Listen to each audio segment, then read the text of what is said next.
Mateo capítulo 7, versículos 13 y 14.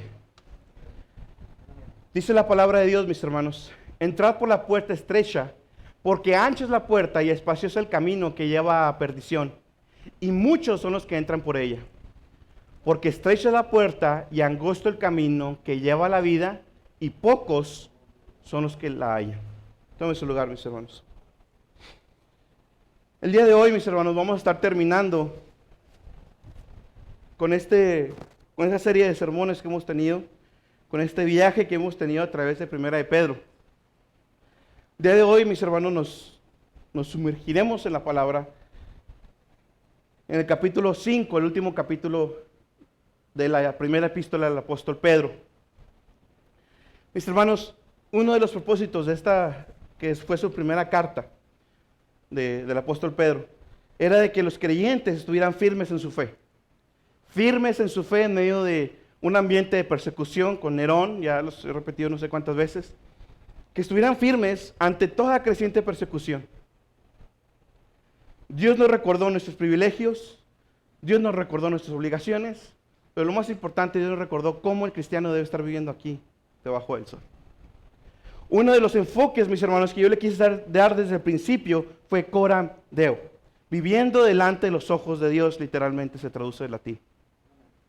Y eso es lo que Pedro enfatiza, y por eso desde el principio, y cuando Dios ponía dar esta serie de sermones, era porque Primera de Pedro fue muy práctica. Fue muy práctica, tuvo varios capítulos muy prácticos de cómo el cristiano se debe de vivir, se debe de ver, y debe de vivir en este mundo lleno de pecado. Ahora, Pedro, mis hermanos, va a estar dando como un resumen, así como que ya en conclusión, hacia las iglesias que estaban en Turquía, las que estaban siendo perseguidas. Y Pedro va a hablar de varios puntos. Primero se va a dirigir a los pastores, después se va a dirigir a la iglesia, y después, a la congregación, y después ya se va a dirigir a todos como iglesia. Mis hermanos, habla su Biblia, 1 de Pedro capítulo 5. Y elegí el texto de Mateo porque ser cristiano de verdad es entrar por la puerta estrecha. Es entrar por la puerta estrecha, y lo vamos a ver aquí con Pedro. Versículos 1 al 4 dice la palabra de Dios: ruego a los ancianos que están entre vosotros, yo anciano también con ellos, y testigo de las aflicciones de Cristo, que soy también participante de la gloria que ha de ser revelada. Apacentar la grey de Dios que está entre vosotros, teniendo cuidado de ella, no por fuerza, sino voluntariamente, no por ganancia deshonesta, sino de un ánimo pronto, y no como teniendo señorío sobre las heredades del Señor, sino siendo desechados de la grey, o siendo ejemplos. Y cuando apareciera el príncipe de los pastores, vosotros recibiréis la corona incorruptible de gloria. Mis hermanos, aquí Pedro primero lo que hizo fue enfocarse, ya resumiendo, ya acabando su carta, en estos primeros 4 versículos Pedro está enfocando a una audiencia en específico, y esos son los ancianos. Esos son los ancianos. Ahora, en el Nuevo Testamento, mis hermanos, usa 3 palabras que pueden ser sinónimos dependiendo de la ¿cómo se dice? Dependiendo de qué tipo de denominación es la iglesia. Sí, pero en el Nuevo Testamento vemos pastor, vemos anciano y vemos obispo. Esas 3 palabras en el Nuevo Testamento son sinónimos. Se usan para lo mismo, se refieren a las mismas personas. ¿Sí?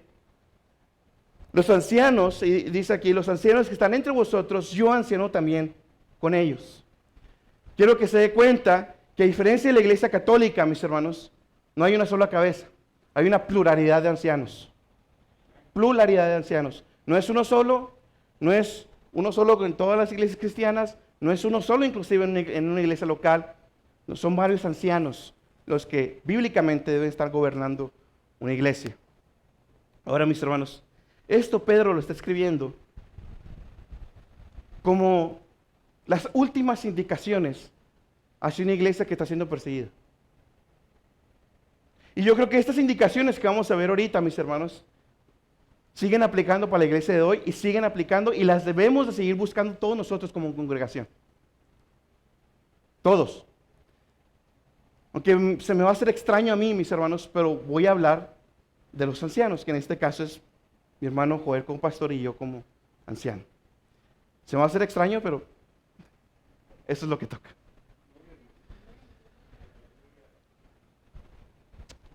Es importante, mis hermanos, que una iglesia tenga pluralidad de ancianos. ¿Por qué? Porque evita desequilibrios.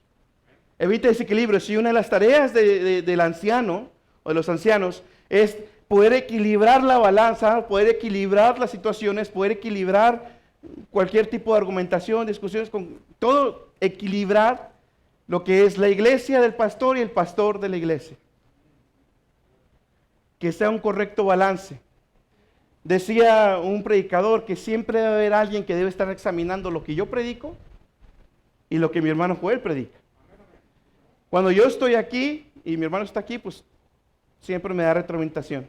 Cuando él está aquí y yo estoy abajo, yo le doy retroalimentación. Cuando es necesario. Pero regularmente somos los dos los que nos estamos, oye, te faltó esto, te falló aquí, agrégale. Y eso es bueno para la iglesia. Tener pluralidad de ancianos, mis hermanos, enriquece a la iglesia. Enriquece a la iglesia. Yo vi a mi hermano Pastor Carlos solo durante mucho tiempo. Mucho tiempo. Y no estoy diciendo que no era suficiente. Él fue suficiente durante mucho tiempo. Pero cuando murió me gocé de que Dios levantó, no nomás a Joel, sino que también Dios me quiso levantar a mí. Y tener los dos estilos, y le voy a decir algo desde ahorita, y le digo que es más extraño decirlo, pero mi hermano, si usted prefiere alimentarse allá afuera con otros predicadores, está mal. No hay mejor predicación que la predicación de la iglesia local. De los pastores, de los ancianos de la iglesia local. Así se lo digo. No soy Miguel Núñez, no soy John MacArthur, no soy John Piper, no soy ninguno de ellos, estoy muy lejos de ellos. Pero para su alma, donde Dios lo puso en esta iglesia local, no hay mejor predicación que la que dé mi hermano pastor o yo.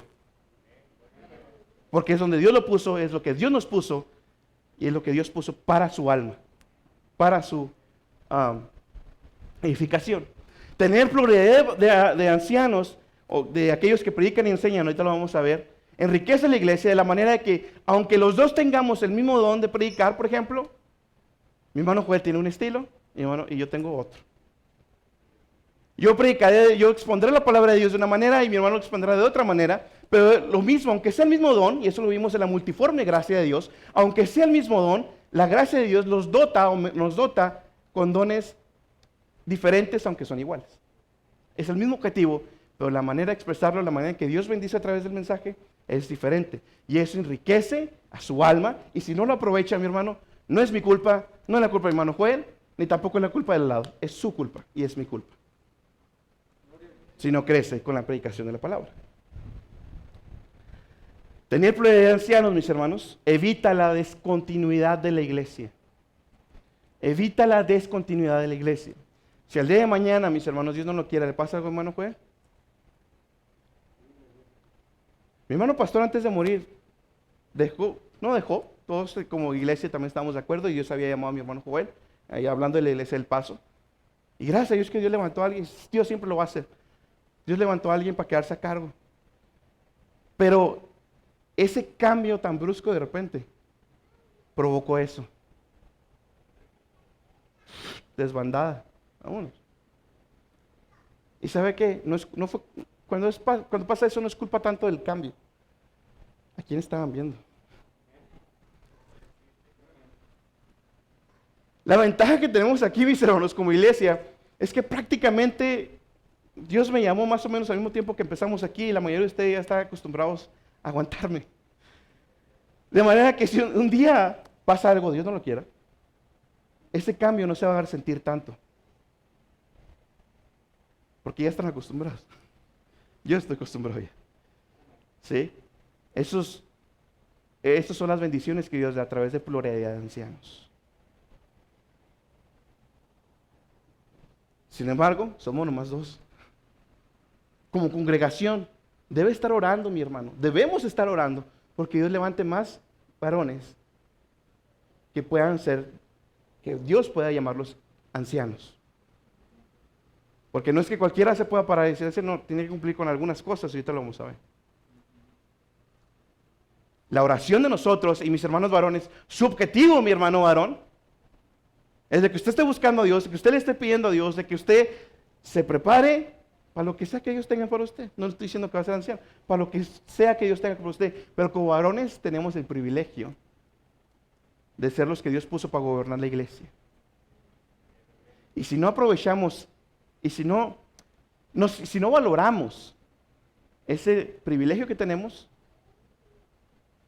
pues Dios se va a quedar con los mismos 12. Yo no quiero eso, yo quiero que haya más hermanos capaces de predicar y enseñar, que son las dos primeras características del anciano. Yo no sé si está orando por ello, no sé si alguna vez ha orado por ello, no sé, pero mi hermano debe estar orando porque Dios levante a alguien más. Y más porque mi hermano Joel y yo nos dedicamos también a trabajar secularmente.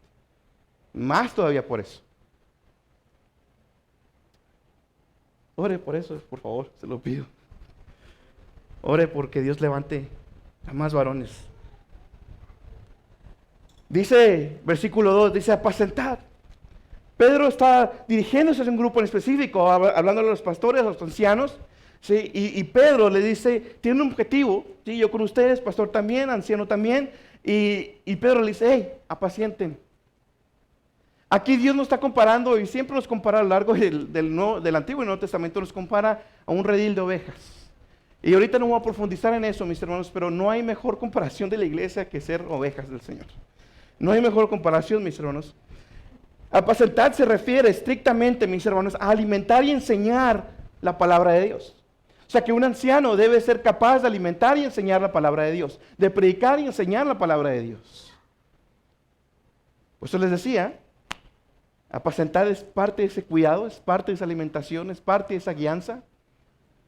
Por eso les decía que no todos Dios les ha dado ser ancianos, ser predicadores, maestros de la palabra, no todos. Y es normal y es correcto que así sea, porque no todos vamos a ser mano, no todos vamos a ser pie, no todos vamos a hacer lo mismo. Amén. Pero yo creo que Dios sí puede levantar uno más, perdido. No, mis hermanos, pero esos son los primeros objetivos de los ancianos. Quiero que vea que eso está en decadencia hoy en día. Que los pastores hoy en día de las iglesias modernas, del evangelio diluido que predican, no están alimentando, no están enseñando la palabra de Dios. No lo hacen. Lo que hablan son nomás palabras, las promesas de Dios para la bola de inconversos que tienen en sus iglesias. Eso no es alimentar la palabra de Dios. Tenga mucho cuidado con lo que escucha. Yo te voy a llegar a ese punto. Pero eso no es alimentarse, mi hermano. Tenga cuidado quién escucha y qué está escuchando.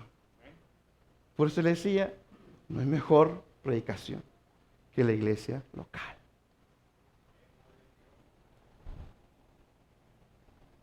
¿Qué escuchamos, mis hermanos? Tenga cuidado, ¿eh? Porque a veces porque está predicando Sutanito, Juanito Pérez, y le ponen música atrás, así con piano, y palabra así de fe, y Dios está contigo, y ahí siente bonito usted, gloria a Dios. Tenga cuidado. Yo también si le pongo música a los mensajes, va a ver que mis regaños ya no son tan fuertes. Va a sentir hasta bonito si le pongo música. Tenga cuidado lo que escucha, ya quien escucha. Porque estos predicadores de hoy en día son bien buenos para hablar. Pero buenos para hablar. Tenga cuidado, hermano. Hace poquito estaba viendo una controversia con un predicador que decía que se estaba quejando de por qué le preguntan cuál es la postura de la iglesia entre los homosexuales y toda esa tontería que hay ahorita.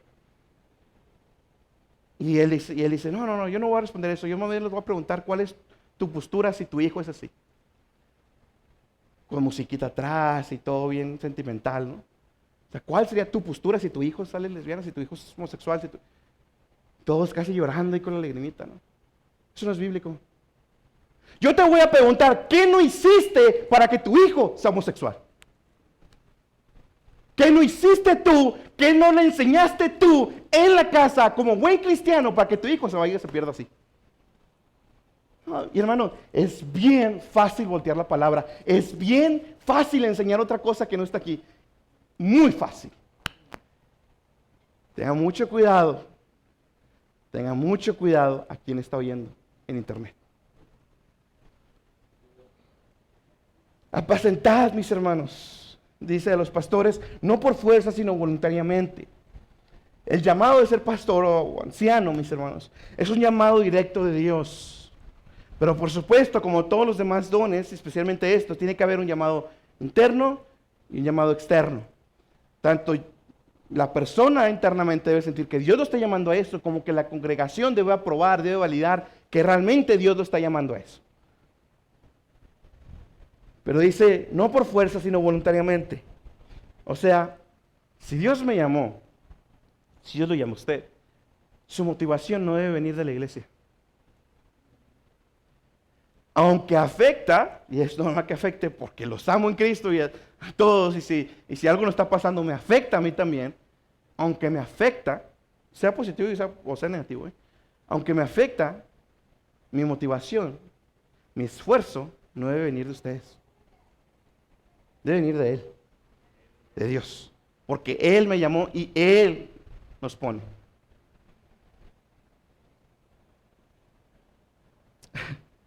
Disculpe que voy a estar trayendo varios, pero también la semana pasada, creo, vi un pastor que estaba quejando porque su iglesia no le dio buenos regalos. No gastó, su iglesia no le dio buenos regalos en su cumpleaños, ¿no? Estamos en el tiempo de la apostasía, más no poder. Y mis hermanos, no nomás como pastores ancianos, si usted como congregante, su motivación de alabar a Dios, de venir a la iglesia, de congregarse, viene de los demás o del que está aquí arriba, está mal. Debe venir de Dios.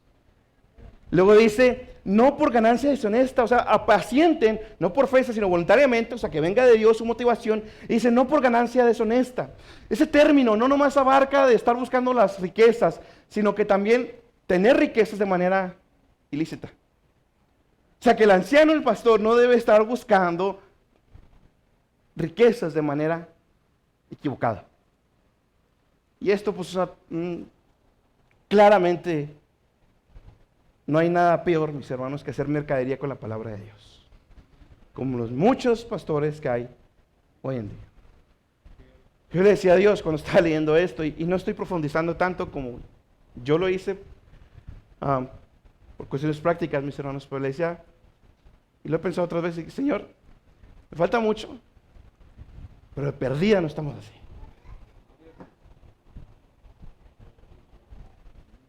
Nos falta mucho, bueno, Joel y a mí. Sí, y si nos compara con un pastor que tiene ya 30, 40 años, no es justo, ¿eh? Llevamos 10, 9. Espéreme 20 años más y luego platicamos. Pero de perdida, me decía Dios, Señor, gracias porque me has guardado de perdida en tu palabra. En mirar aquellos que sí son bíblicos y que Dios nos ha mantenido y sobre todo que nos ha mantenido con la mirada en Cristo. Versículo 3, 1 Pedro 5:3 y lo voy a leer de la Nueva Traducción Viviente. Versículo 3 de 1 Pedro capítulo 5. Dice, no abusen de la autoridad que tienen sobre los que están en su cargo, sino guíenlos con su buen ejemplo. La mayoría del cristianismo hoy en día, de los pastores hoy en día, mis hermanos, abusan de su autoridad. Lo interesante es esto, que algunos abusan de manera pasiva y otros activa. Algunos de manera pasiva tienen las ovejas así, mira. Y la cobertura del pastor, y que el pastor no sé qué, y que el pastor quiere saber, y que, como dice mi hermano Carlos, amen a Dios y lo vaya afuera, hagan lo que quieran. Dios, Jesús es el pastor de pastores, yo no. Tampoco mi hermano, güey. Jesús es el pastor de pastores. Nosotros nomás nos queda orar, hablarles, está ahí. Pero dice, no abusen de autoridad, como muchos pastores sí lo hacen hoy en día. sobre los que tienen a su cargo, sino guíenlos con su buen ejemplo. Y hermano, si alguien debe estar consagrado a la congregación, es el pastor, son los ancianos. Si alguien debe estar consagrado, consagrado en Dios, deben ser los pastores y los ancianos. Porque la Biblia nos encarga de ser ejemplos de nuestra manera de vivir. Ser ejemplos de los demás con nuestra manera de vivir. De manera, mis hermanos, que si ustedes ven algo en mí que es pecado, es incorrecto, su deber es decírmelo. Si no me lo dice, no puede sentarse ahí, o hermano juez, no puede sentarse ahí y estarme criticando en su mente cuando ni siquiera me lo ha dicho. A lo mejor yo ni me he dado cuenta. ¿Sabe cómo? Pero lo que Dios nos manda es ser buen ejemplo a los que están al frente de la iglesia. Pero mis hermanos, los bola de pastores que hay así, ¿cómo pueden ser buen ejemplo? Quiero que se dé cuenta, mis hermanos, que aunque digan que son pastores, o que se llamen iglesias cristianas, o lo que sea, no por eso son iglesias, no por eso son pastores. Que se prueben ante la Biblia, que se prueben ante la palabra de Dios. No es perfección, por supuesto que no. Pero si Dios me llamó a tener algo extra que todos los demás no tienen.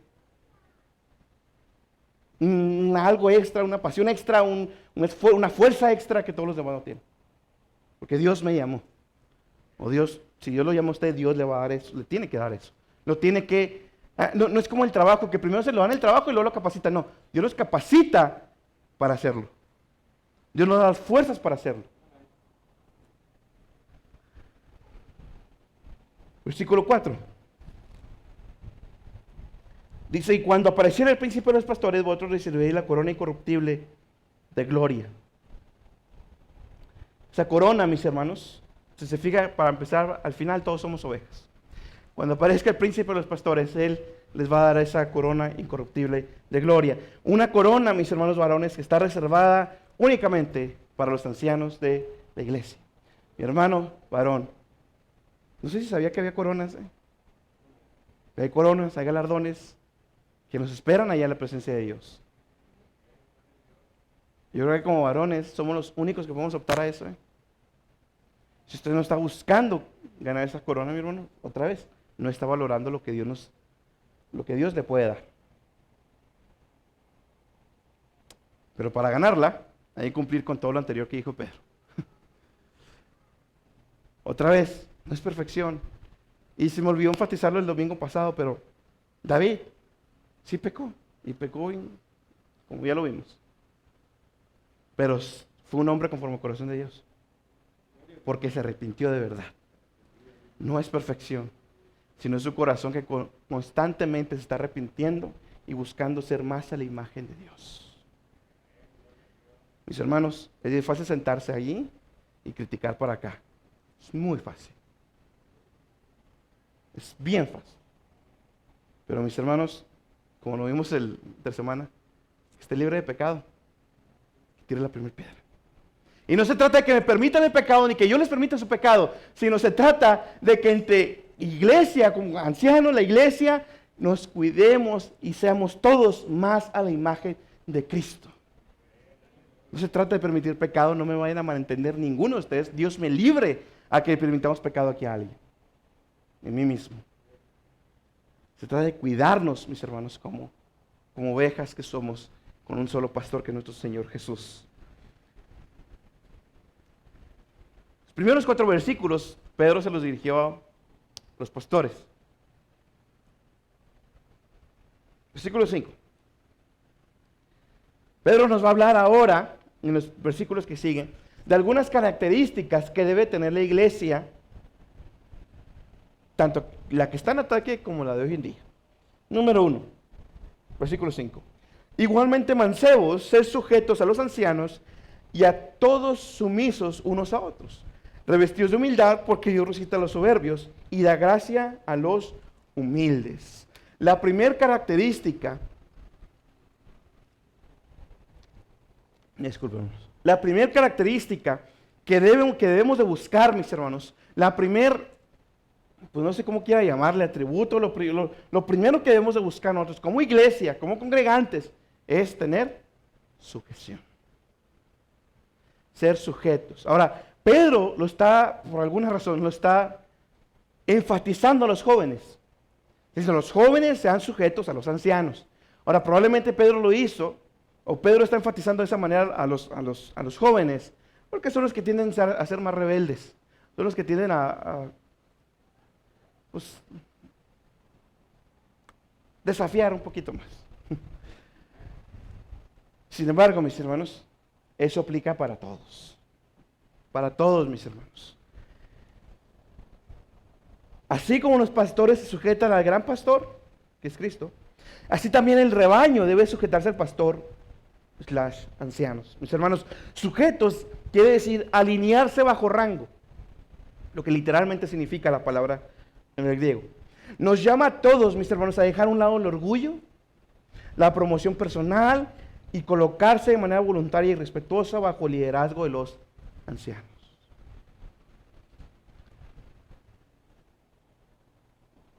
Pedro ya nos habló de cómo tenemos que ser sumisos ante la sociedad. Amén. En el trabajo, en la familia. Y ahora nos está volviendo a recordar que la iglesia debe ser sumisa a los ancianos. Mis hermanos, no se trata, y no lo enfaticé, pero me salté esa parte, pero dice Pedro, cuando está hablando de los ancianos, no con señorío sobre ellos. O sea, los pastores, los ancianos, deben de gobernar no con señorío sobre ellos. No de manera autoritaria, no de manera dictatorial. No. Porque Dios no lo hace así. ¿Sí? De manera que nosotros como iglesia debemos sujetarnos a lo que se ha indicado por pastor o los ancianos. ¿Por qué, mis hermanos? Porque al final, ¿quién está permitiendo que hable? Dios. ¿Quién está permitiendo que se den ciertas indicaciones o no se den? Dios. Mi hermano, yo he visto cómo cristianos, por no obedecer al pastor, por no sujetarse, les ha salido peor.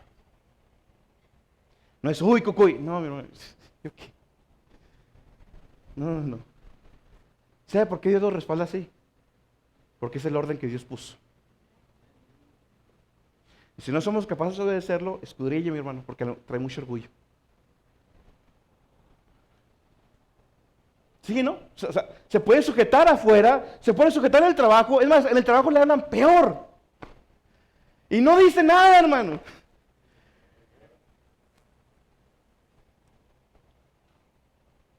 En la familia o lo que sea, bueno, cuanto más, dice Pedro, sujétense al gobierno eclesiástico que Dios puso en la iglesia local. No lo estoy diciendo que no me estoy quejando en nada, no me voy a malinterpretar, simplemente estoy exponiendo. Dios quiere que la iglesia se siga sujetando y aún nos sujetemos aún más, ¿sí? Y apoyemos y todo lo que sea necesario al anciano y al pastor. Ahora quiero que vean esos versículos. 1 Corintios 16, 15 y 16, para que vean que no me lo estoy inventando, y el hermano Germán, quién sabe qué. Hermanos, ya sabéis, fíjense a quién le está diciendo que se sujeten, Hermanos, ya sabéis, es Pablo, que la familia de Estéfanas, en las primicias de Acaya, y que aquellos se han dedicado al servicio de los santos, os ruego que os sujetéis a personas como ellos, y a todos los que ayudan y trabajan. No está diciendo ancianos en ningún momento, no está diciendo pastores, pero está refiriendo como a aquellos que están dedicados, en este caso era una familia que estaba dedicada al servicio de la iglesia, pues posiblemente si eran ancianos y pastores. Y a esos que trabajan en la obra, a esos que estaban enfrente de la obra, les dice Pablo, sujétense a personas como ellos. 1 Tesalonicenses 5, 12 y 13. 1 Tesalonicenses dice, os rogamos, hermanos, que reconozcáis a los que trabajan entre vosotros y os presiden el Señor y os amonestan, y que los tengáis en mucha estima por amor, y amor por causa de su obra. Tened paz entre vosotros. Hebreos 13:17. Obedecer a vuestros pastores y sujetaos a ellos, porque ellos velan por vuestras almas, como quienes han de dar cuenta, para que lo hagan, ¿cómo dice? Con alegría y no quejándose, porque esto no es provechoso. ¿Usted cree que no estaba de desacuerdo a veces con Manuel? Decisiones y cosas así. Por supuesto que estaba de desacuerdo algunas veces. Pero si yo oro a Dios, si yo todo, Joel está diciendo eso, mi hermano Joel, mi hermano pastor está diciendo eso, bueno, pues adelante. Pero no quiere decir que porque yo esté en desacuerdo no lo voy a apoyar. No quiere decir que porque yo esté en desacuerdo no voy a apoyar la decisión que él está diciendo y ayudar para hacer que eso que él está pidiendo o lo que sea que vayamos a hacer se realice y se lleve a cabo. Tenga cuidado, hermano. El hecho de que no esté de acuerdo con alguna decisión que se tome no quiere decir que lo excluye de servir a Dios. No más porque no está de acuerdo, yo no voy, háganlo como quieran. Ojalá les vaya mal. No, mi hermano. No. Y luego todavía dice hacerlo con alegría, fíjese. Y no quejándose.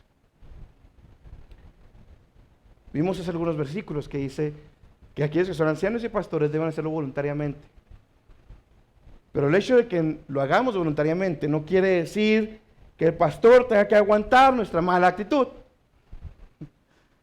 Bueno, tiene que ser voluntario. Su motivación de venir de Dios, hermano, ¿qué pasó? No, sí, hermano. Pero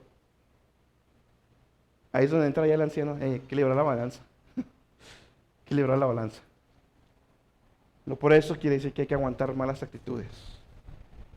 Decía un autor, el proceso de crecimiento espiritual florece entre aquellos que han tenido una actitud de sumisión. Un rebaño no sumiso, por otra parte, dificulta el ministerio de los pastores y pierde una característica clave en la santificación, que es la obediencia. ¿Cómo decimos que obedecemos a Dios? Si aquí no nos sujetamos. Entonces no es cierto. Si no amamos al que vemos, ¿cómo le voy a creer o me van a creer que yo amo al que no veo? Amén. Si no nos sujetamos al que vemos, entonces yo voy a dudar de que se sujete a Dios. Tenga mucho cuidado, hermano. Tenga mucho cuidado.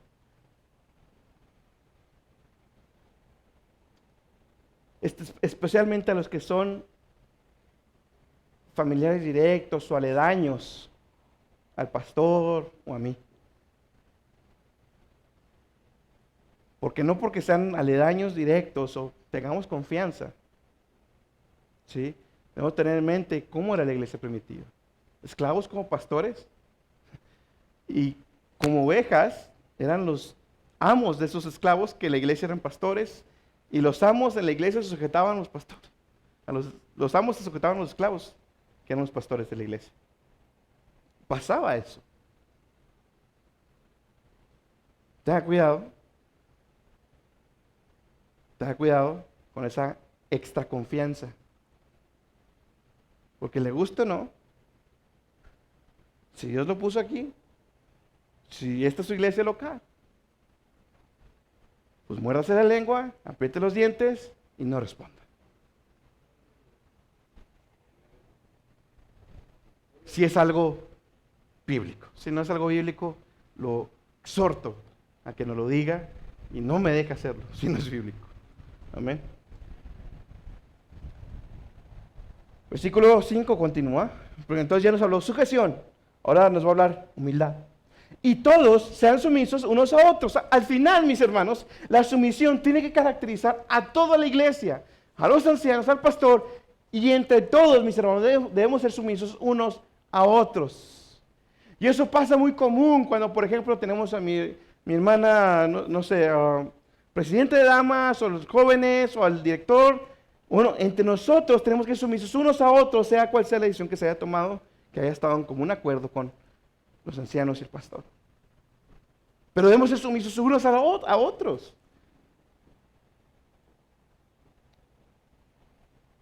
Me ha tocado y me tocó que cuando fui director de música, cuando estaba todavía mi hermano Carlos, se sujetaba a direcciones que yo daba a los músicos.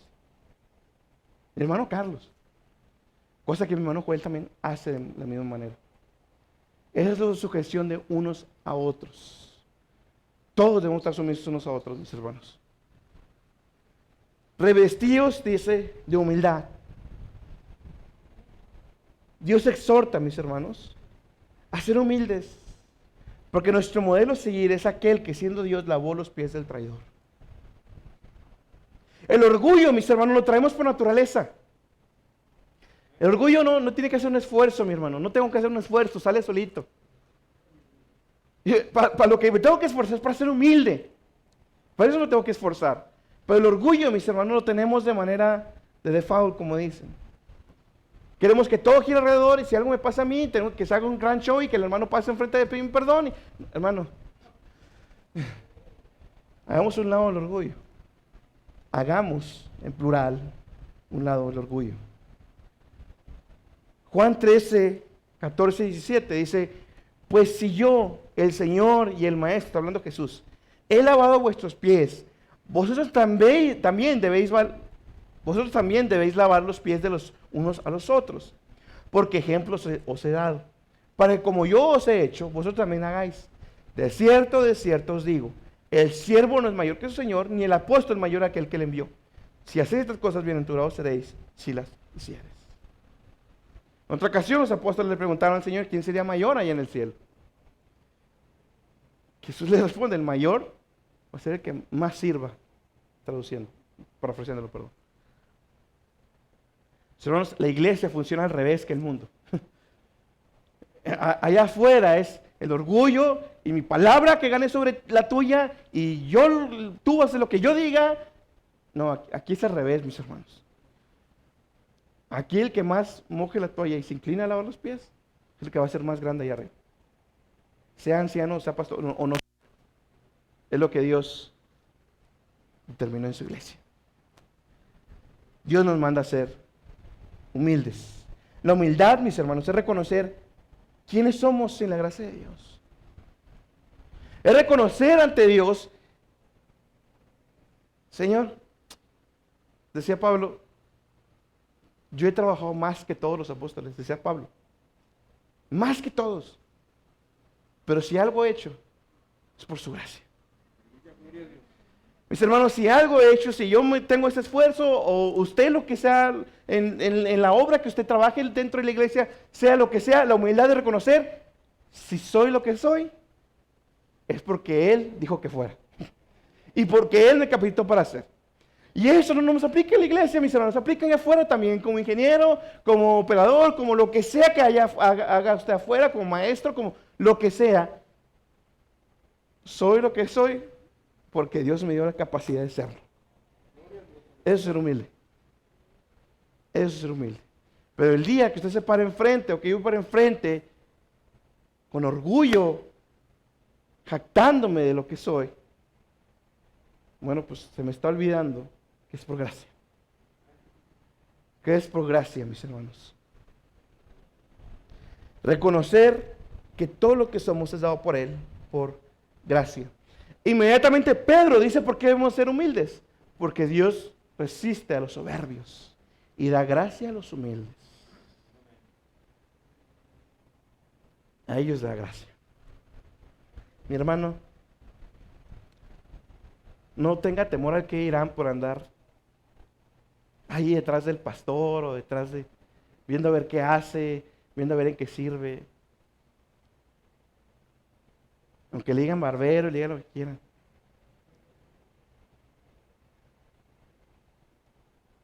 Muchos de ellos son cizaña. Esa misma cizaña no está en la iglesia y yo aquí estoy por la gracia de Dios. Sírvale al Señor, mi hermano. Y si le quiere servir, si quiere ser fiel al Señor, no se junte con la cizaña. porque lo van a contaminar, hermano. Júntese con el trigo. Y no le estoy diciendo que el trigo no es el anciano, el pastor. No, mi hermano. Júntese con el trigo, con los demás hermanos que son fieles en el Señor y quieren servirle. No se junte con la cizaña, hermano, porque va a terminar contaminado. Y usted que sí es trigo, va a estar ahí todo caído y todo seco. Júntese con el que tiene el mismo corazón de querer servir a Dios. Porque aquí mismo, aunque somos bien poquitos, aquí cizaña. Es bíblico. No estoy diciendo quién. Pero Dios dijo que siempre va a haber cizaña en medio del trigo. Ahora, continuamos. Dice, humillaos pues, versículo 6, bajo la poderosa mano de Dios. La poderosa mano de Dios está refiriéndose, es un término, como ya lo vimos en Fundamentos de la Fe, antropomórfico, que se refiere a la soberanía de Dios. Humíllense ante la soberanía de Dios. Humíllense ante la mano poderosa de Dios. Pedro nos exhorta a rendirnos humildemente ante la voluntad del Dios soberano y tres veces santo. Pedro nos exhorta, y fíjese, es una iglesia que está siendo perseguida. Fíjese, si la iglesia, una iglesia perseguida que no sujeta a sus pastores, pues le va a ir peor. Una iglesia que está siendo perseguida, pero no es humilde, peor le va a ir todavía.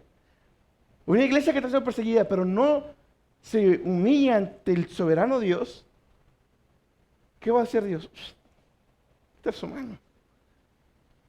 Va a quitar su mano. Ahora, Pedro, Dios nos exhorta a humillarnos delante de Él. Humillarnos delante de Dios, mis hermanos, realmente no es una humillación. Es un privilegio doblar rodilla delante de Dios. Y ahora, humillarse, lo que Pedro quiere decirnos es, acepten gozosamente la voluntad de Dios para sus vidas. Estén gozosos, estén llenos de alegría de que ustedes están bajo la poderosa mano de Dios. Humíllense, piden a Dios, déjenlo todo con Dios. Acepten la voluntad de Dios. José el soñador lo hizo. ¿Qué le dijo al final a sus hermanos? Todo Dios lo hizo para bien. Todo. Dios ustedes lo pero Dios lo obró para bien. Humillarse bajo la poderosa mano de Dios, es decir, como Job, Jehová Dios dio, Jehová Dios quitó, sea el nombre de Jehová bendito. Eso es humillarse bajo la poderosa mano de Dios. Eso es humillarse bajo el poder soberano de Dios. Eso es humillarse bajo la voluntad de Dios. Señor, si quieres, pásame esta copa, pero si no, que se haga tu voluntad. Que se haga, Señor. Para que Él los ensalce, continúa el versículo 6, cuando fuere tiempo. Mis hermanos, varias veces se nos dice, y creo que ahorita más adelante lo dice, nuestro tiempo de prueba no es nada a la gloria eterna que tenemos.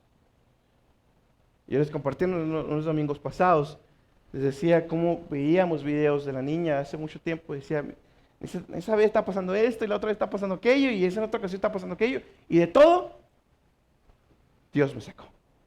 Dios me libró, Dios me sacó de ahí a su tiempo.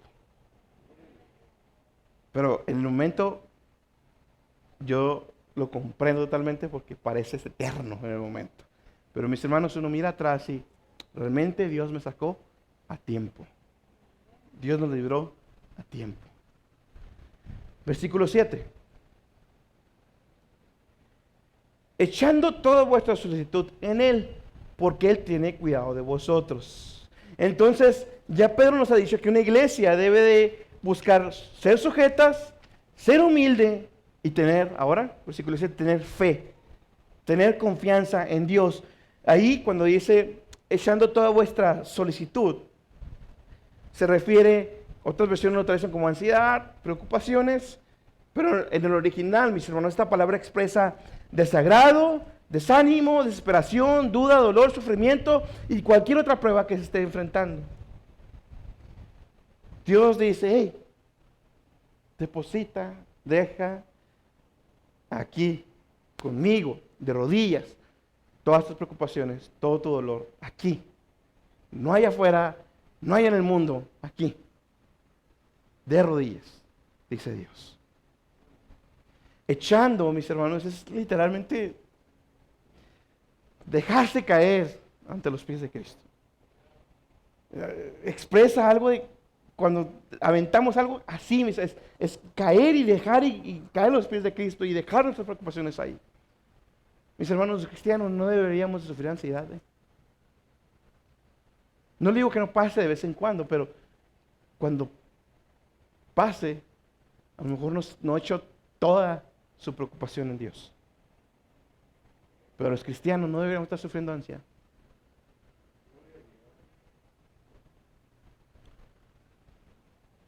Porque Él tiene cuidado de nosotros. Mis hermanos, Él tiene cuidado de nosotros. ¿Será que es el Dios 3 veces santo? El Dios que está apartado de toda su creación, el Dios que inaccesible, que nadie puede acercarse a Él únicamente de manera individual, a Él nadie se puede acercar, nadie lo puede ver, pero Dios tiene cuidado de usted y de mí individualmente. Dios quiso cuidarme para que llegara a sus pies, todo Dios lo fue quitando, todos los estorbos, para que yo cayera a sus pies. Mis amigos se fueron a las drogas, pero yo no, ¿sabe por qué? Porque Dios me había escogido. Mis amigos se perdieron, pero yo no, porque Dios me había escogido. No me perdí como otros, ¿por qué? Porque Dios me había escogido. Y estando ya en su camino, Dios sigue cuidando de nosotros. Él tiene cuidado de nosotros, mis hermanos. ¿Qué mensaje tan importante para una iglesia que está siendo perseguida? A pesar de que lo están persiguiendo, que lo están matando, que Nerón los usaba de antorchas en sus festines, en sus jardines, que los cocían dentro de pieles de animales para que los comieran y los devoraran. Dios les dice, hey, pero tengan cuidado ustedes. No se preocupen. Yo no sé si voy a poder estar con la misma firmeza el día que me toque ser antorcha. Si es que Dios lo permite. Escudriñemos, mis hermanos, porque ahorita, empezando por mí, cosas tan pequeñas, tan banales muchas veces, me mueven y dejo de echar mi solicitud y dejo de tener fe y dejo de nomás por algo tan pequeño. Nos falta mucho, mis hermanos. Pero sabe que mi confianza está en que Él es nuestro buen pastor y que Él nos va a guiar y nos va a cuidar y nos va a ayudar a crecer hasta llegar al punto de cuando llegue ese momento morir igual que todos los demás mártires, cantando gloria a Dios, aleluya, en medio de las llamas. Mis hermanos, si estamos afanados, estamos sobrepreocupados, es cuestionar, es dudar de la omnisciencia, de la sabiduría, de la soberanía de Dios. De nada me sirve pararme aquí y exponer como ningún otro la soberanía y la omnisciencia de Dios cuando mi manera de vivir al primer recibo, yo estoy cuestionando la omnisciencia de Dios. Amén. Eso es lo bonito de la teología, mis hermanos. Es práctica. Es práctica. Sujetos humildes, tengan confianza, versículo 8, sean sobrios, sean templados. Dice, se refiere a tener bien ordenadas nuestras prioridades. Vamos a leer el versículo 8, perdón. Sed templados y velad, porque vuestro adversario, el diablo, cual león rugiente, anda alrededor buscando a quien devore. Ser templados y velad, ser sobrios, como le decía, se refiere a tener bien ordenadas nuestras prioridades, evitando las distracciones embriagadoras de este mundo. Ser sobrio es decir, yo sé que es primero, yo sé que es segundo, yo sé que es tercero, yo sé que es quinto, cuarto y quinto. Y nada me mueve de eso. Eso es ser sobrio. Mi comunión con Dios, mi familia, la iglesia, el trabajo y todo lo demás. Así. Pero cuando ponemos el trabajo, la familia, la iglesia y Dios, ahí volteamos la pirámide. Ser sobrios significa decir, tener la misma mente que Pablo, decir todo lo tengo por estiércol, por pérdida, por ganancia y amor de mi Señor Jesús. No dejemos, mis hermanos, que las cosas de este mundo, que el dinerito extra nos embriague con este mundo. Sed templados, y luego dice, velad. Velad es estar vigilante o permanecer despierto, ya lo hemos visto otras veces. Esta es una advertencia, mis hermanos, que se nos hace constantemente. Cristo la hizo, los apóstoles la hicieron. Velad, no estén dormidos con las cosas de este mundo. Entonces, sed sobrio y velen. Tengan sus prioridades bien puestas y estén alertas. Ahora, ¿alertas de qué? Versículo 8, porque vuestro adversario el diablo, cual león rugiente, anda alrededor buscando a quien devore. Mis hermanos, esta es una realidad que no debemos de olvidar. Que hay una lucha espiritual, que hay un mundo espiritual con los ángeles, con los demonios, con Satanás, Dios mismo. Eso es una realidad, mis hermanos. Realidad que muchos cristianos han distorsionado y han pervertido, que reprendiendo y le hablan al diablo y yo le quito. Eso no es bíblico, ahorita vamos a ver. La batalla espiritual es de otra manera, no es así. Es una realidad. Ahora, lo interesante de esto, mis hermanos, es que Pedro lo compara con un león rugiente, como que en ese momento de caza, como siempre alerta buscando a quien devorar. Ahora, quiero que vea algunas características, no todas, como va a desplayar aquí, pero algunas características de cómo cazan los leones. Porque no está de más, nada en la palabra de Dios está de más. Los leones lanzan todo su peso sobre la presa. No son grandes, mis hermanos. Los leones son imponentes. Yo creo que la mayoría lo hemos visto en un zoológico, en el circo, en la tele, perdida. Todos lo hemos visto. Son grandes. Son imponentes. Mis hermanos, Satanás y sus demonios no andan con juegos, Se van a, coloquialmente dicho, dejar ir con todo. No se tientan el corazón, hermano. En el momento que lo vean más débil, que es una otra característica, ahí no se va a tocar el corazón Satanás. Pobrecito, mira, déjalo. Le ha ido muy mal, vamos a darle chance. No. El león no está cazando nomás, no está fingiendo, no está jugando a cazar, mi hermano. Cuando el león elige la presa y va y se deja ir, va para matarla, no va para jugar con ella. Satanás va a dejar, y sus demonios van a dejar ir toda su fuerza, lo que Dios haya permitido, otro punto ahorita, sobre usted, sobre mí. Tenga cuidado, tenga mucho cuidado. Vele, sea sobrio, esté atento de los ataques del enemigo. Los leones buscan al más débil. Los leones nunca se van a ir por el que se ve fuerte. No se van a ir sobre el más fuerte. Se van a ir sobre el que se alejó de la manada. Se van a ir sobre el que se distrajo tomando el agua. Y los demás ya estaban allá medio kilómetro lejos. Porque estaban atentos. Y regularmente, mis hermanos, en las manadas siempre designan, algunos de ellos, los que están advirtiendo a los demás. Si hace oídos sordos a la advertencia desde aquí,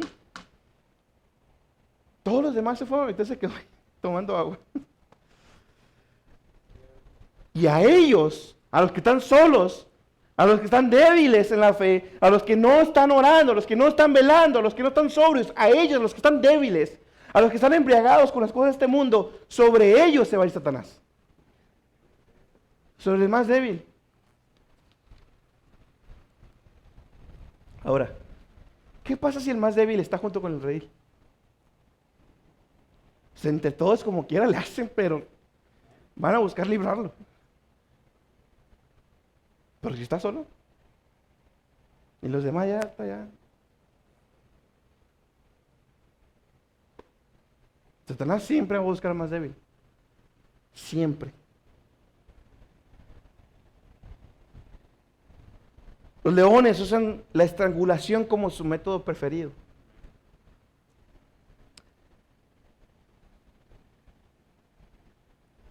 Una vez que le den entrada, con su pecadito dentro de la casa, o en el trabajo, o allá afuera, una vez que le den entrada, Satanás usa la misma técnica. Los va a dejar poco a poco sin aire espiritual. Hasta que cuando menos se den cuenta, cayeron.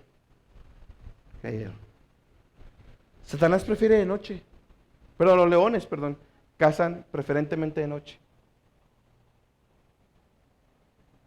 Ten cuidado. En la noche, la tele, internet, redes sociales, allá afuera, centros comerciales, esas horas. Ten cuidado, porque no se ve nada bonito, mis hermanos. Especialmente los fines de semana, a esas horas, allá afuera. Todos, la mayoría de aquí. ¿Quién ha crecido en el Evangelio? Así que desde chiquito. Fíjense. Nadie. Ninguno de nosotros. Todos nosotros estamos ya bien maleados de antes. Usted sabe, hermano. Yo sé. No nos hagamos. No juguemos como David. No juguemos. Satanás lo va a hacer de noche cuando menos se den cuenta. La tentación va a estar delante de usted. Los leones pueden esperar horas en la maleza, estando allí esperando por su presa. Horas. Satanás no espera el momento justo, mi hermano. Oh, todo está bien, usted le dio entrada, pecó, todo está bien suave, no está pasando nada. No, espérese un poquito. Satanás va a aprovechar el momento justo, el momento de debilidad justa, donde ya entró aquí, ya bajó aquí, ahí. Ahí va a llegar Satanás. Que ojo, no es culpa nomás de él, Es nuestra responsabilidad que le dimos entrar. Satanás y sus demonios, decía un autor, se ocultan invisibles en el mundo espiritual, pero hacen su obra a través de agentes humanos. Son invisibles, Satanás y sus demonios son invisibles, pero usan los seres humanos impíos de ese tiempo como agentes para llevar a cabo su obra. Efesios capítulo 6, versículo 12 dice, porque no tenemos lucha contra sangre ni carne, sino contra principados, contra potestades, contra señores del mundo, gobernadores de las tinieblas, contra malicias espirituales en los aires. Satanás usa personas, pero la batalla no es contra las personas, es contra Satanás. Ahora, ¿cómo debemos entonces, mis hermanos, pelear esta buena batalla? Pelear la batalla contra Satanás. Bueno, versículo 9, me parece. Al cual resistid firmes en la fe. Resistan. Dios no dice resista, no te está diciendo ve y repréndelo, no te está diciendo ve y atácalo, no te está diciendo dile el Salmo 99, no te está diciendo nada de eso. Dios te está diciendo resístelo, resistamos nomás, es lo que Dios nos manda. Dios habrá y sus ángeles harán la obra de pelear contra él, de derrotarlo, de mandarlo. Nosotros nos tenemos que resistir, mis hermanos. ¿Cómo? Estando firmes en la fe. Y la palabra fe ahí significa firmes en la palabra de Dios. Jesús hizo lo mismo. Satanás vino con Jesús, y ahí sí fue Satanás. Nosotros nos mandan demoncillos ahí todos. Ahí sí fue Satanás. ¿Qué hizo Jesús? Te reprendo. No. Eso es la palabra de Dios. Estuvo firme en la palabra, estuvo firme en la fe. Bueno, todo eso de reprender, todo eso, tenga cuidado. Tenga cuidado, eso que le habla al diablo, pues si le habla al diablo, anda bien mal, hermano. Trae un chorro de pecadotes sobre usted si le habla al diablo. No tenemos nada que estar haciendo, nada, hermano, nada, nada, nada. Y no es omnisciente, no es omnipresente, no es nada de eso. Único, omnipresente, omnipotente y 3 veces santo es Dios, nomás Él. Dice resistir firmes en la fe, pero mi hermano, ¿cómo va a resistir si no la lee? ¿Cómo va a resistir si no escudriña? ¿Cómo la va a resistir si no conoce a Dios? ¿Cómo? Esta semana vi un video de un canal cristiano, un video que me llamó bastante la atención y me preocupó también. Ese video decía, sacaba estadísticas de Estados Unidos y decía que poco a poco las iglesias están quedando sin mujeres. Cuando empezó el cristianismo, ¿sabe qué había más? Mujeres. Las mujeres siempre por lo regular han superado el número de hombres dentro de la iglesia. Triste, pero cierto. Siempre han superado a los hombres. Desde la iglesia primitiva, las mujeres eran más adeptas a entrar al cristianismo o a ser cristianas, a caer en los pies de Cristo, por el mismo lugar que en ese momento sufrían las mujeres del Imperio Romano y todo lo que han sufrido la degradación de las mujeres durante esos tiempos. El cristianismo vino a darle el lugar correcto que Dios le dio a la mujer, el privilegio, el lugar que Dios le dio a ustedes, mis hermanas. Eso es lo que vino a hacer el cristianismo. Dar el lugar correcto a la mujer, el que debe de ser. Pero de los 70 creo que dijeron para acá, está empezando a caer. O sea, las mujeres que nacieron en el 70, pues ahorita ya están más grandes, o por ahí de los 2000, las que están ahorita ya tienen 20 años, 23. Bueno, las mujeres de esa edad, las mujeres de esta nueva época, mis hermanos, siglo XX, siglo XXI, ya no son tan creyentes como eran antes sus mamás. Está cayendo el número de mujeres creyentes. Pero no porque está aumentando los hombres. Fíjense qué interesante. No es que los hombres estén entrando más a la iglesia. No, es que las mujeres están cayendo más. Se están haciendo más ateas. En el video decían, y no estoy de acuerdo con eso, que estamos haciendo mal. Puede haber iglesias que están haciendo cosas mal, pero yo culpo al feminismo actual. Mis hermanas damas, lo prediqué el día de la madre. Ustedes tienen una tarea bien importante, un rol bien importante de pasar la fe a sus hijos,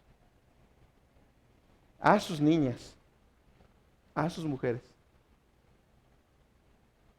Si ustedes, mis hermanas, también es del hombre, ¿va? Obviamente, pero la mujer pasa más tiempo por lo regular con los niños. Pero si ustedes, mis hermanas, se dejan llevar por Satanás con esas cosas feministas, ¿qué va a pasar con sus hijos?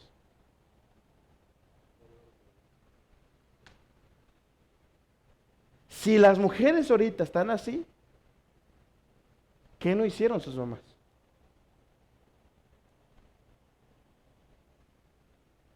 Tengamos cuidado, mis hermanos, mis hermanas. ¿Sabes lo que hace falta ahorita?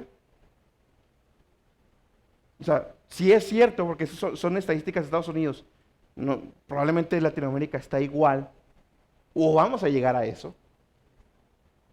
Lo que va a hacer falta van a ser mujeres firmes en la fe. Eso es lo que va a hacer falta. ¿Usted cree que la esposa de Spurgeon no impactó? Claro que impactó. Lea, yo le invito a que busque la historia de la esposa de Spurgeon, o la esposa de Martín Lutero, o la esposa de Jonathan Edwards.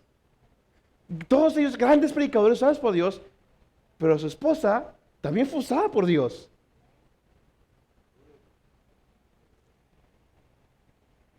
Tengan cuidado, mis hermanas damas, porque yo sé que, y es normal, yo sé que el ataque es constantemente, y ¿no trabajas? ¿Estás nomás en la casa?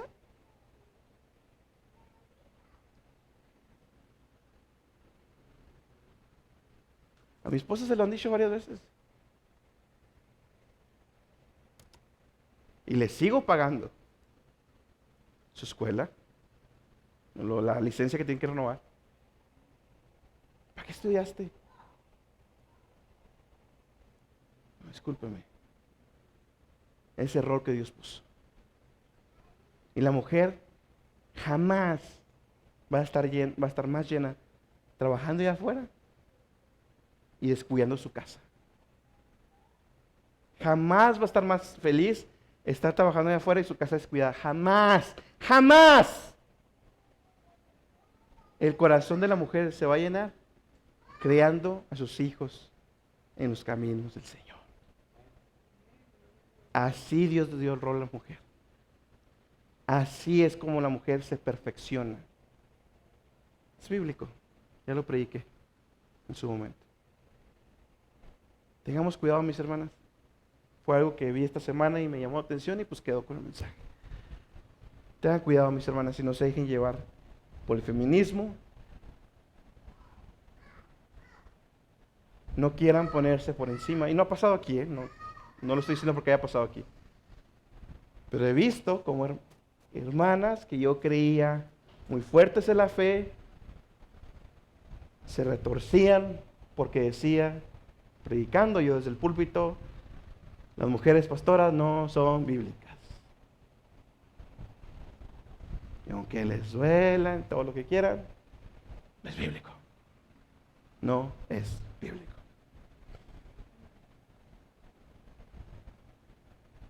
Sabiendo, continúa el versículo 9, sabiendo que las mismas aflicciones han de ser cumplidas en la compañía de vuestros hermanos que están en el mundo.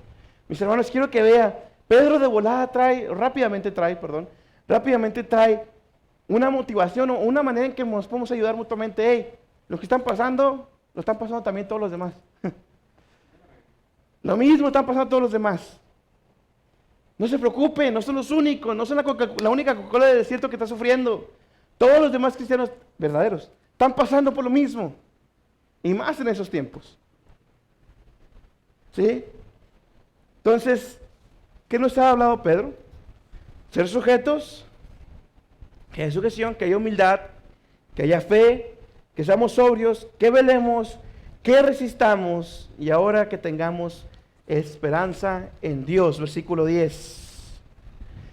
Mas el Dios de toda gracia que nos ha llamado a su gloria eterna por Jesucristo, después de que hubieras un poco de tiempo padecido, Él mismo os perfeccione, confirme, corrobore y establezca. Después de que hubieras pasado un poco de tiempo padecido. Mis hermanos, como les decía ahorita, el tiempo que padecemos aquí, pues no es nada, mis hermanos, en comparación a la gloria eterna, mis hermanos, que nos está esperando.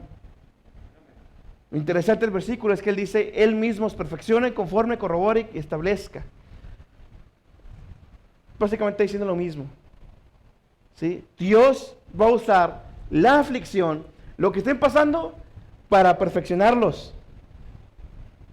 Esa palabra es llevarlos a la plenitud, llevarlos a la imagen de Cristo, ¿sí?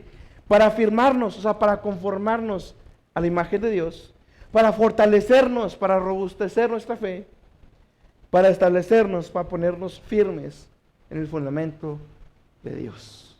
La aflicción siempre ha sido el cincel de Dios para formarnos a la imagen de su Hijo. Versículo 11. A Él sea la gloria e imperio para siempre. Amén. Mis hermanos, cuando ve ese tipo de versículos, si se fija, Pedro venía hablando esto, humildad, y al final llega un versículo, Pedro, como que, gloria a Dios. Eso pasa muchas veces en el Nuevo Testamento. Cuando usted ve eso, cuando leamos eso, haz de cuenta que el autor viene escribiendo, llega a un punto que dice, gloria a Dios por todo lo anterior que escribí. Están como abrumados porque ven la bendición de Dios en todo lo que han escrito atrás, en todo lo que previamente escribieron. Mis hermanos, el que Dios haya puesto ancianos, el que Dios haya puesto pastor, el que Dios haya puesto todo eso, que Dios haya edificado la iglesia así, que seamos, sumisos unos a otros, que seamos humildes, que Dios nos obre, que Dios nos quebrante, que Dios nos ayude en la aflicción, que Dios tenga cuidado de nosotros, que resistamos al diablo, que Dios nos proteja ante Satanás y sus enemigos. Todo eso es gloria a Dios. Porque la iglesia va a prevalecer, las puertas del infierno no prevalecerán contra la iglesia. Porque el príncipe de los pastores está con nosotros, mis hermanos. Por eso Pedro termina diciendo, está como abrumado, y dice, la gloria impero para siempre. Amén. Amén. O sea, al final, estos hermanos que están en persecución, Pedro termina glorificando a Dios. Mis hermanos, gócese que es cristiano. Gócese que somos la sal de este mundo, la luz que alumbra. Gócese que somos tomados por dignos de padecer por el nombre de Cristo, como ya lo vimos. Gócese de que Dios nos escogió a nosotros. Gócese de que Dios trata con nosotros. Gócese de que Dios tiene cuidado de nosotros.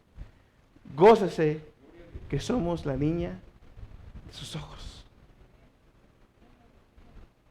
Estos cristianos murieron y murieron con paz, con gozo, en medio de las llamas, cantando y alabando a Dios. ¿Cómo? Ya lo vimos con todo lo que la serie de Pedro. Y si no la ha visto toda, yo lo invito, ahí está en YouTube. Termina Pedro, y vamos a leerlo de corrido, 12 al 14. Ya son las últimas saludos de Pedro. Dice, y por Silvano, que es Silas, el hermano fiel, según yo pienso, os he escrito brevemente amonestándoos y testificando que esta es la verdadera gracia de Dios en la cual estáis. Ahí está Pedro escribiendo por qué escribió. Hagamos redundancia. Versículo 13. La iglesia que está en Babilonia, palabra clave que usaban para la iglesia que estaba en Roma. Sí, la iglesia que está en Babilonia, juntamente elegida con vosotros, os saluda. Y Marcos, mi hijo. Ahí estaba Marcos con él. Versículo 14. Saludaos unos a otros con ósculo de caridad, o sea, amor. Paz sea con todos vosotros los que estáis en Jesucristo. Amén.